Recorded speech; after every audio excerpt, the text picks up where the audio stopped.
आइए स्टूडेंट, आज की क्लास में हम लोग क्वेश्चन नंबर 4 को देखते हैं। 3 तक तो कंप्लीट हो गया था। क्वेश्चन नंबर 4 क्या कह रहा है कि ये boy is standing on the ground and flying a kite with 100 metre of string. यानी कोई एक बॉय है, वो ग्राउंड पर स्टैंड है और 100 मीटर स्ट्रिंग है एक काइट का, जिसको यह फ्लाई कर रहा है। तो मान के चलिए यहाँ कोई काइट है और ये बॉय है। ये बॉय का कोई हाइट नहीं है कि बॉय यहाँ है, तो मान के चलिए कि हम यहाँ पर बॉय का पोजीशन PQ ले लेते हैं, वो ग्राउंड से कुछ ऊंचाई पर है। ऐसा नहीं है, ये बॉय स्टैंडिंग कह रहा है लेकिन बॉय का कोई हाइट नहीं दिया है, इसीलिए जो पॉइंट है बॉय का वो हमको ग्राउंड पर ही लेना है। तो B एक पॉइंट हो गया ग्राउंड पर बॉय का, और वह बॉय एक काइट को फ्लाई कर रहा है कितने मीटर स्ट्रिंग के साथ? 100 मीटर स्ट्रिंग के साथ, ठीक है। And at an elevation of 30 degree. तो ग्राउंड के साथ कितना एलिवेशन बन रहा है पतंग का, काइट का? 30 डिग्री, राइट। यहाँ तक complete. Another boy standing on the roof of a 10 metre high building. अब क्या कहता है कि कोई दूसरा लड़का है जो 10 मीटर हाई बिल्डिंग पर है। तो 10 मीटर ये बिल्डिंग हो गया, और इसके रूफ पर, इसके छत पर कोई दूसरा बॉय है, वो भी एक पतंग को क्या कर रहा है? फ्लाई कर रहा है at an angle of 45 degree. अब ये बच्चा पतंग को उड़ा रहा है कितने डिग्री एंगल पर? 45 डिग्री के एंगल पर। यहाँ तक ठीक है। Both the boys are on opposite side of both the kites. यानी हमारे पास बच्चे दो हैं, काइट भी दो है, और दोनों एक दूसरे के अपोजिट में है। देखिए यहाँ एक बॉय है तो दूसरा इधर है, इस साइड तो नहीं है, तो दोनों एक दूसरे के अपोजिट में होगा, और दोनों काइट को क्या कर रहा है? फ्लाई कर रहा है। दो अलग अलग काइट है। Find the length of string that the second boy must have so that the kite meets O. यानी दूसरे बच्चे का जो काइट है उसका कितना लेंथ ऑफ स्ट्रिंग होगा कि दोनों काइट मिल जाए। तो मान लेते हैं कि के be the position of both the kite. दोनों काइट का पोजीशन के हुआ, और इस तरीके से हुआ कि सेकंड बॉय जो काइट को फ्लाई कर रहा है उसका एंगल ऑफ एलिवेशन कितना बन रहा है? 45। तो इसके लिए हमको एक लाइन चाहिए एंगल बनाने के लिए। तो एक परपेंडिकुलर हम यहाँ से यहाँ ड्रॉ कर लेंगे KG, और इसको इससे कनेक्ट कर देंगे, और यहाँ पर H हो जाएगा, तब ना ये एंगल ऑफ एलिवेशन 45 होगा, ठीक है। यानी क्या सीखे कि बॉय, एक फर्स्ट बॉय यहाँ ये है, ये फर्स्ट बॉय है जो एक काइट को फ्लाई कर रहा है 100 मीटर स्ट्रिंग के साथ, और ग्राउंड के साथ 30 डिग्री का एंगल बना रहा है। उसके बाद अनदर बिल्डिंग है, कोई ग्राउंड पर ही है कहीं दूर, वो 10 मीटर ऊंचा बिल्डिंग है। उसके रूफ पर कोई दूसरा बॉय है जो एक काइट को फिर फ्लाई कर रहा है, लेकिन कंडीशन लगा रखा है कि दूसरा बच्चा जो काइट फ्लाई कर रहा है, तो बताइए उस काइट का कितना स्पिन होगा कि उस बच्चे का काइट का कितना स्पिन होगा कि एंगल ऑफ एलिवेशन 45 डिग्री बन जाए, और साथ ही साथ दोनों काइट एक जगह पर मिल भी जाए। यानी find the length of string that the second boy must have so that the kite meets. तो ये जो के है ना, ये पोजीशन है दोनों काइट का, जहां पर दोनों काइट जाकर मिल जाता है। और कैसे मिलता है? इस तरीके से कि सेकंड बॉय इस काइट को देखता है, या उसका जो लेंथ ऑफ स्ट्रिंग है वह 45 डिग्री हो रहा है।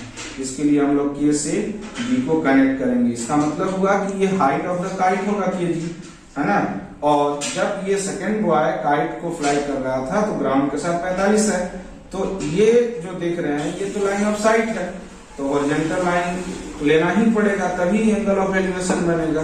तो हम जो यहाँ से लेंगे ये लाइन, तो वो कहाँ जाके मिलेगा? इसके लिए हमको ये कनेक्ट करना पड़ेगा ये G, और यहाँ इस पर ये जाएगा तो 90 डिग्री होगा, और यहाँ एंगल ऑफ एलिवेशन 45 बनेगा।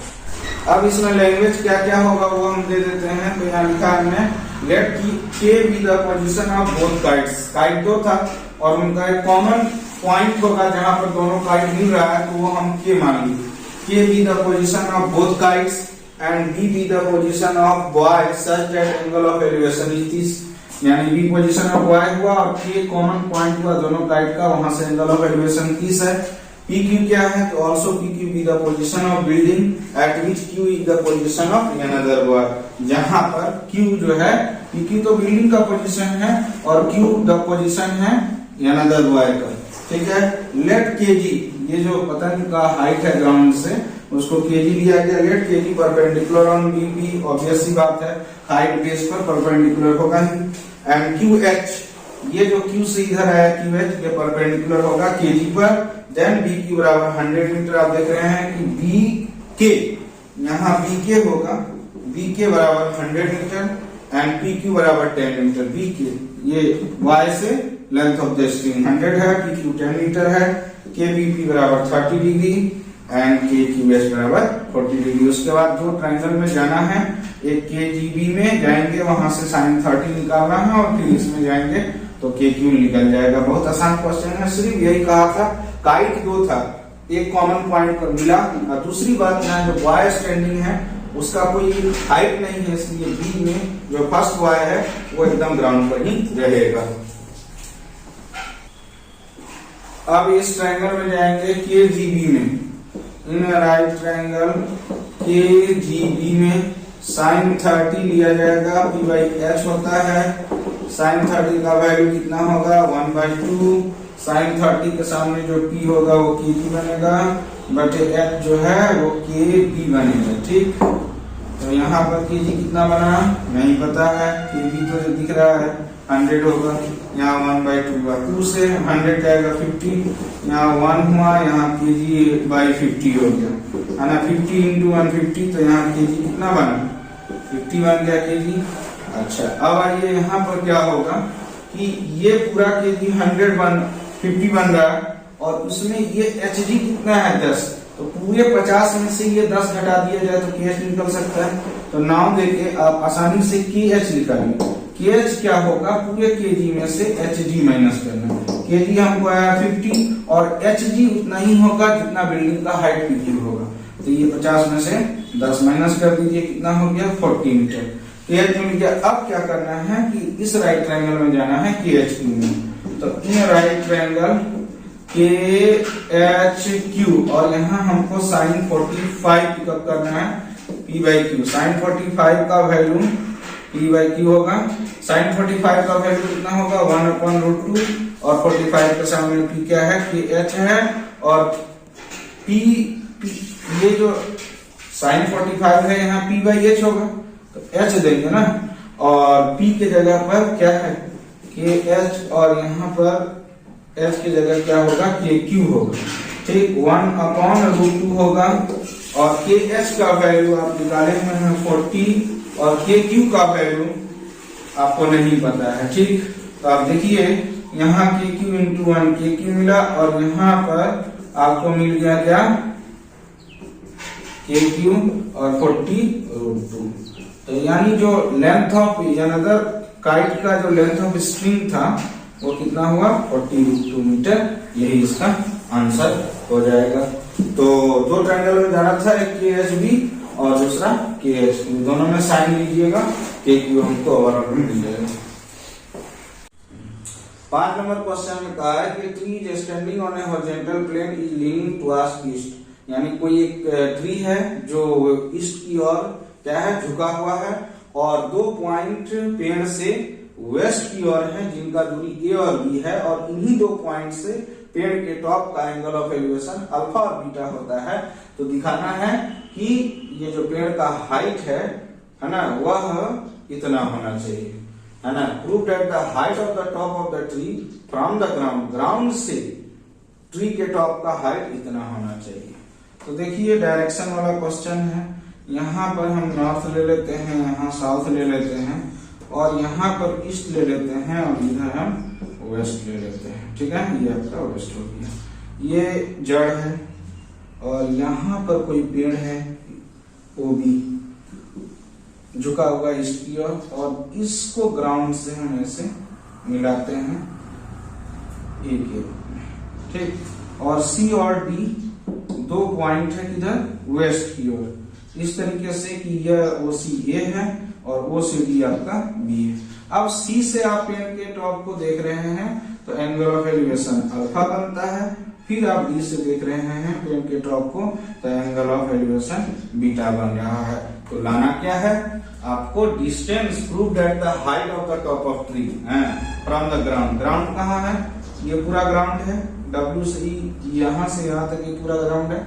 तो ग्राउंड से पेड़ पहुंचे ये चाहिए, ग्राउंड से ए बी आपको लाना है और ए बी को आपको एच कहना है। इसको लैंग्वेज हम लोग दे देंगे और उसके बाद ये आगे बढ़ना है। तो लैंग्वेज में क्या होगा कि let O B the position of the, ठीक है, O B position of the tree है, let O B the position of tree and let A B बराबर एच मीटर हो गया, let C and D are 2 points, let C and D are 2 points due west की ओर है such that इस तरीके से कि इनका दूरी वो OC एंड OD बराबर A और B यूनिट होता है। O से C एक है, O से D आप B गए। Angle of elevations at C and D are alpha and beta. C पर एंगल ऑफ एलिवेशन अल्फा होगा और D पर बीटा होगा। ठीक, अब देखिए किस राइट ट्रायंगल में जाना है, तो इन राइट ट्रायंगल BAC दिख रहा है, BAC में जाएंगे तो tan अल्फा ले सकते हैं, क्या होगा P by B। tan alpha यहाँ होगा, P क्या होगा AB होगा और ये पूरा AC होगा। ठीक, अब AB तो H है ही और AC क्या होगा, AC दो पार्ट में जुड़ेगा, एक OC प्लस OA, तो AC को हम तोड़ देते हैं OC प्लस OA के रूप में। यहाँ H हो गया, OC आप देख रहे हैं A है और OA आपको पता नहीं है, ये आपको tan अल्फा हो गया। अब देखिए यहाँ से यहाँ हम A प्लस OA निकालते हैं और ये आपको H बाई tan अल्फा लेते हैं, ये आपका इक्वेशन 1 हो गया, A plus OA H by tan alpha equation 1। तो अब आएंगे इक्वेशन यहाँ अगेन देना है और इन राइट ट्रायंगल में आप आइए BAD में जब जाएंगे तो tan बीटा लेना है, P बाई B होगा, tan बीटा यहाँ बनेगा और P का मान AB है, ये है, ये तो ट्री है OB और AB क्या है, ग्राउंड से उसका हाइट H, वही मांगा भी है BA और यहाँ से AD होगा। अब BA H है और AD को हम लोग लिख सकते हैं OD प्लस OA, है ना। AD को A से B देखिए तो A से B पूरा OD plus OA, OD B है, OD प्लस OA हो गया, ये H हो गया, OD जो है वह B होगा और OA तो आपको पता नहीं है। तो यहाँ tan B, तो यहाँ B प्लस OA दे देंगे और यहाँ H बाई tan बीटा करेंगे, ये इक्वेशन नंबर 2 हो गया। चूंकि प्रूफ देखिए क्या लगा है यहाँ पर B माइनस A, B कहाँ पर है, यहाँ पर है, तो 2 से इक्वेशन 1 को घटाएंगे, क्यों, B माइनस A हमको चाहिए और इसी वजह से हम A और B में रिजल्ट लाए थे। पहला नंबर इक्वेशन में हमको क्या लिए हैं, A प्लस OA, दूसरा में हम B प्लस O लिए ताकि जब माइनस करेंगे तो B माइनस A आ सके, बाई इक्वेशन 2 माइनस इक्वेशन 1। ठीक है, तो B प्लस OA हुआ माइनस B में यहाँ A देना होगा, A प्लस OA हो गया। ठीक, और यहाँ पर क्या है H by tan beta minus H by tan alpha. देखिए तो ये B प्लस OA होगा माइनस A माइनस OA हुआ और यहाँ पर आप H कॉमन है, दोनों में ले लीजिए 1 by tan beta minus 1 by tan alpha. ठीक है, अब देखिए ये OA कट गया, यहाँ मिला B माइनस A। अब यहाँ पर हमको एलसीएम लेना है H और यहाँ मिलेगा हमको tan beta into tan alpha और tan बीटा से tan बीटा कट गया, tan alpha minus tan beta. ठीक, एक स्टेप और बढ़ेगा, है ना, देयरफॉर जिससे इसको क्रॉस इंटू कीजिए, क्या मिला B minus A tan beta into tan alpha, tan beta into tan alpha बराबर H। ठीक है, H और यहाँ आ जाएगा tan alpha minus tan beta हो गया, देयरफॉर H बराबर ये इधर शिफ्ट होगा तो B minus A tan beta into tan alpha बटे tan alpha minus tan beta, यही आपको प्रूफ चाहिए था। तो अब समझ में आ गया होगा कि क्वेश्चन 1 और 2 में हम लोग A प्लस OA क्यों निकाल रहे थे और इक्वेशन 2 में B प्लस OA क्यों निकाल रहे हैं, क्योंकि हमको 2 से 1 को घटाना था, तभी यहाँ बी माइनस किया था। प्रूफ का पार्ट है, हो गया, यही चाहिए था। अब देखिए क्वेश्चन नंबर 6 में कह रहा है कि an aeroplane when flying at a height of 4000 metre from the ground passes vertically above another plane. 2 plane है, ठीक है, मान के चलिए ये प्लेन मेरा पी है और वह ग्राउंड से 4000 मीटर की दूरी पर है। पासेस अनदर प्लेन वर्टिकली अब इसी के क्रम में वह प्लेन एक दूसरे प्लेन से गुजर जाता है, ठीक है। An aeroplane when flying at a height of 4000 meter from the ground passes vertically above another plane। एक दूसरे प्लेन के वर्टिकली अबव, ऊपर है वो प्लेन पी। जो प्लेन मेरा पी है जिसकी ग्राउंड से दूरी 4000 मीटर है, वह प्लेन किसी दूसरे प्लेन से वर्टिकली ऊपर है, तो यानी कोई दूसरा प्लेन उससे नीचे है। तो पी एक प्लेन है और क्यू भी एक प्लेन है, क्यू पी से वर्टिकली बिलो है। And at the same instant, angle of elevation of these two planes from the ground are 60 and 45। यहाँ पर हम B ले लेते हैं। B से प्लेन का एंगल ऑफ एलिवेशन कितना बना 60, और फिर B से दूसरे प्लेन Q को देखे तो एंगल ऑफ एलिवेशन कितना बना 45। तो बोल रहा है कि vertical distance between the aeroplane at that instant, उस समय दोनों प्लेन के बीच का वर्टिकल डिस्टेंस आप निकालिए, यानी PQ आपको निकालना है दोनों के बीच में। तो क्या लिखना होगा language, let P and Q are the two positions of aeroplane such that, इस तरीके से कि Q is vertically below P and AP बराबर 4000 metre. Also B is a point on the ground, जहां से B is observing point भी लिख सकते हैं। B is observing point such that, इस तरीके से एंगल PBA बराबर 60 डिग्री एंड QBA बराबर 45 डिग्री होता है। तो हमें क्या चाहिए, PQ चाहिए, vertical distance between two plane. उसके लिए हम क्या करेंगे, इन राइट ट्रायंगल PAB में जाएंगे और tan 60 को कैलकुलेट करेंगे। P बाई B होता है, P का वैल्यू पूरा PA है और ये बेस आपका AB है। tan 60 आप जानते हैं √3 है और PA 4000 है और बटे AB। तो AB अगर आप निकालेंगे, ठीक है, तो AB आपका मिलेगा कितना 4000/√3। पहला इक्वेशन हो गया। अब आते हैं फिर अगेन में किस राइट ट्रायंगल में जाएंगे, छोटा वाला QAB देख रहे होंगे। QAB tan 45 equal to P by B होगा। tan 45 की वैल्यू 1 होती है, P आपका QA है और बेस आपका AB है। तो 1 into AB मिला इक्वल टू QA। तो AB आप निकाले हैं, यहाँ पर कितना आया है 4000/√3 हो गया, क्योंकि AB यहाँ निकला हुआ है, ये आपका QA हो गया। तो आप QA निकाल चुके हैं। तो उसके बाद क्या मांगा है इन दोनों के बीच में, वर्टिकल डिस्टेंस मांगा है। देयरफॉर रिक्वायर्ड वर्टिकल डिस्टेंस बराबर क्या होगा, PQ होगा, और PQ को आप लिख सकते हैं पूरे PA में से QA के रूप में। ये जो वर्टिकल डिस्टेंस है PQ, उसको हम PA माइनस QA के रूप में लिखेंगे। ये कितना है 4000 है और ये कितना है 4000/√3 है, ठीक, /√3।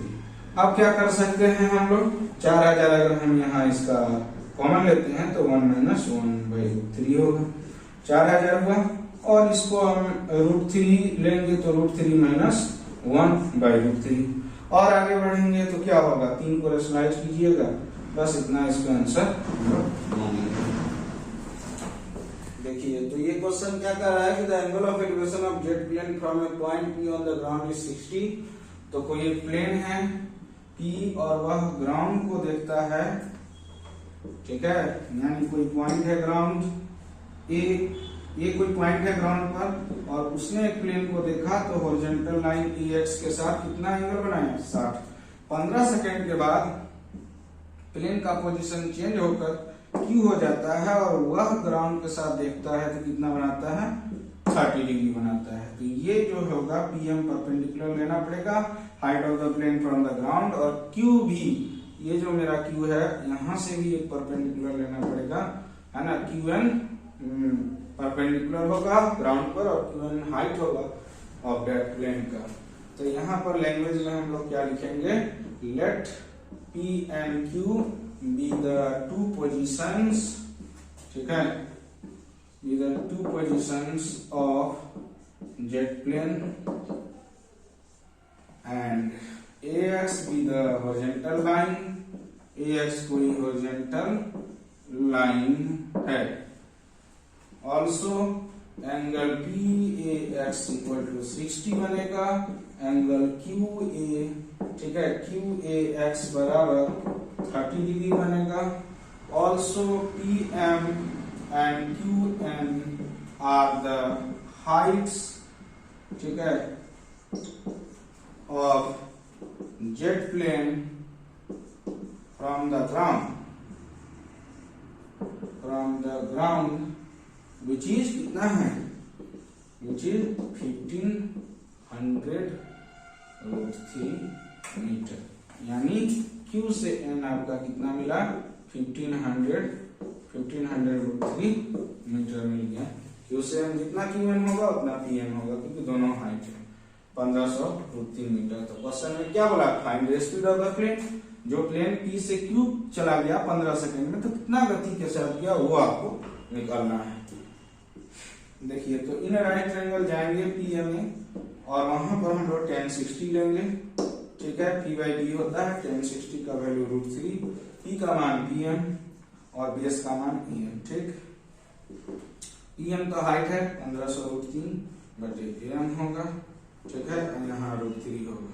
ये AM यहाँ दे देते हैं, ये कट जाएगा, AM × 1 AM बराबर कितना आया, 1500, ठीक। फिर आते हैं इन राइट ट्रायंगल किसमें, QNA में जब जाएंगे tan 30 लेंगे, और P/B tan 30 का वैल्यू क्या होगा, 1/√3, और P कितना है 1500√3 बटे बेस कितना है AM हो जाएगा। इससे गुणा कीजिए तो AM इक्वल टू 1500 × √3 कितना होगा, 1500 और √3 4500, इतना 1500 मीटर, ये 4500 मीटर हो गया, ठीक। ये आपका ये है। आपको तो स्पीड बोला है, स्पीड बराबर क्या होता है ना, डिस्टेंस, है ना, डिस्टेंस बाय जो टाइम है वो आपको लेना है, ठीक है।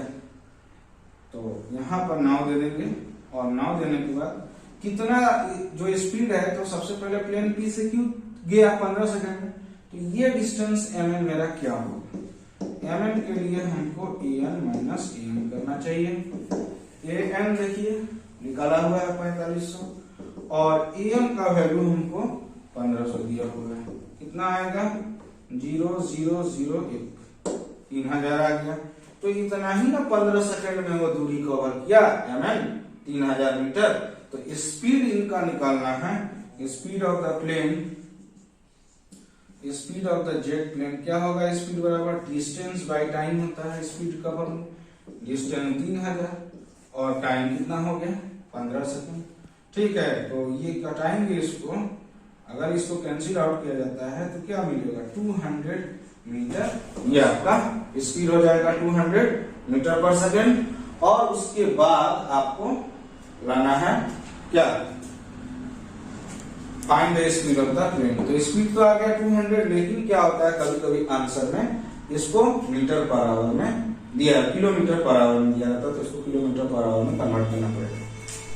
अब ये 200 मीटर पर सेकंड में जो देख रहे हैं उसको किलोमीटर पर आवर में कन्वर्ट कर लीजिए, आंसर कभी कभी किलोमीटर पर आवर में दिया रहता है। तो 200 मीटर दिए और यहाँ पर सेकंड है तो 1 सेकंड देंगे। अब क्या होगा, 200 मीटर को किलोमीटर में लाने के लिए बाय 1000 किया जाता है, ये तो निकल गया किलोमीटर। और जो 1 सेकेंड है उसको आवर में लाने के लिए 1/30 600 आवर, ठीक। यहाँ 200 बाय 1000 हो गया, और इंटू ऊपर करेंगे तो 3600/1, इधर 1 इधर 1, ये हो जाएगा किलोमीटर, ये हो जाएगा आवर। अब देखिए 2 से ये 2 खत्म हो जाएगा, 1 0 से 1 खत्म, 36 × 720। तो तो यदि किलोमीटर में मांगेगा तो तरीका यही है कन्वर्ट करने का, मीटर को किलोमीटर, सेकंड को आवर।